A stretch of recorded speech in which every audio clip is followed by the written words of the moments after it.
Alright folks, welcome back. This is going to be a very short one. We're waiting for, obviously, more information technically, so I'm not going to bore you with a whole lot of needless commentary. Dollar index daily chart. We've seen a little bit more decline from this shallow run above this high here. We're inside of the dealing range between this low and the high here. So we're going to see what we get in response to now having declined this far back. 1, 2 up close candles. This is your bearish order block. If we trade up into this and react there and go lower than this low here, at that point I'll concede and say we probably want to run below this low here and maybe lower. But I'll cross that bridge when we get to it.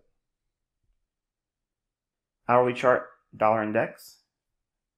High, low, high. We went down below this low here. This may be trading into the breaker.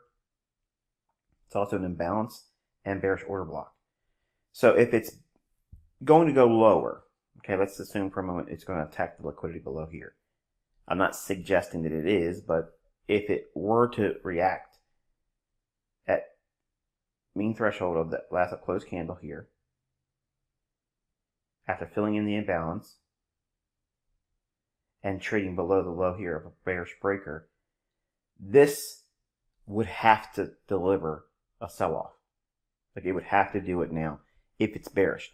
If it ignores the bearish order block and ignores the rebalance up into the city here, the optimal trade entry, and the bearish breaker, if it rallies from here, then I'm going to feel more confident that this was just a run on liquidity, taking out this low, and then we could go back to resuming a run above this high and then into that 95 big figure.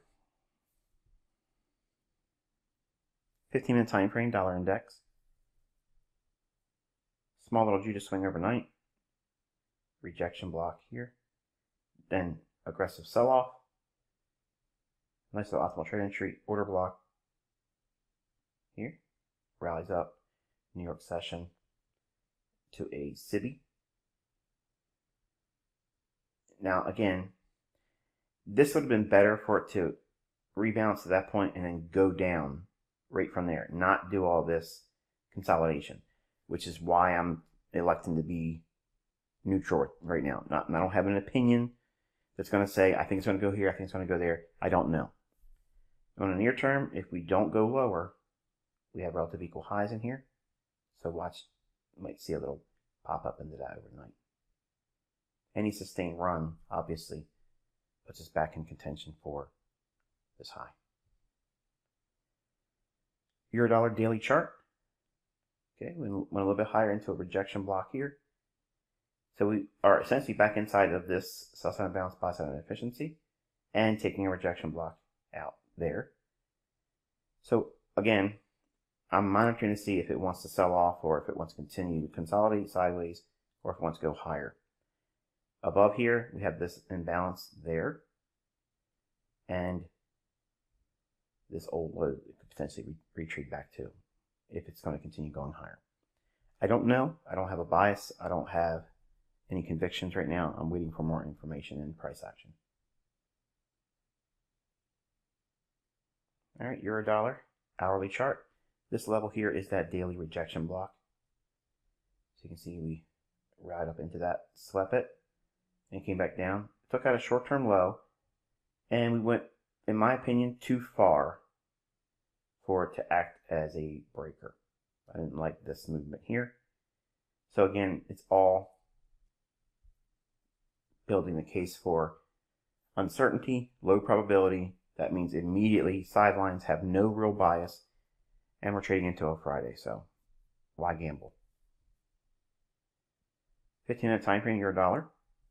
Again, as I mentioned on the hourly chart, we swept the rejection block from the daily chart into the SIBI here. Optimal trade entry. Sells off another SIBI here, trades up into that institutional order flow entry drill. Sells off another institutional order flow entry drill there. sells off attacking the sell side liquidity resting below here. Does so pretty nicely on a short-term basis, and then consolidates into the close of today. Pound dollar, this pair was able to sweep its rejection block in here. I drew your attention to this area right in here because if it continues to obviously go higher, this is a level to watch. Wasn't really able to get up that far today, but we did trade up into consequent encroachment of the wick here, midpoint of that, and the rejection block. There's that rejection block. And right from Jump Street last night, it's just a steady ramming higher on price. That's just a one directional freight train. You don't want to be in front. You don't want to be in front of that trading short. Again, consolidation, small little Judas swing, and then one straight shot right up into the rejection block and the consequent encroachment of that wick. Breaks lower and consolidates into the close of today. I mentioned yesterday's video, or if I'm not mistaken, it was the day before, so I think it was Tuesday. Yeah, it was Tuesday's video. I mentioned that we would likely see pound yen trade above these highs and then maybe even run above here. Got real close to it today. So I'm watching this to see if we get one more pop above. Just for completeness sake for this week, I mentioned that would be a draw on liquidity for this particular cross. And that brings us to tonight's homework assignment. Told you, short and sweet. You were thinking it's going to be a really long video, didn't you?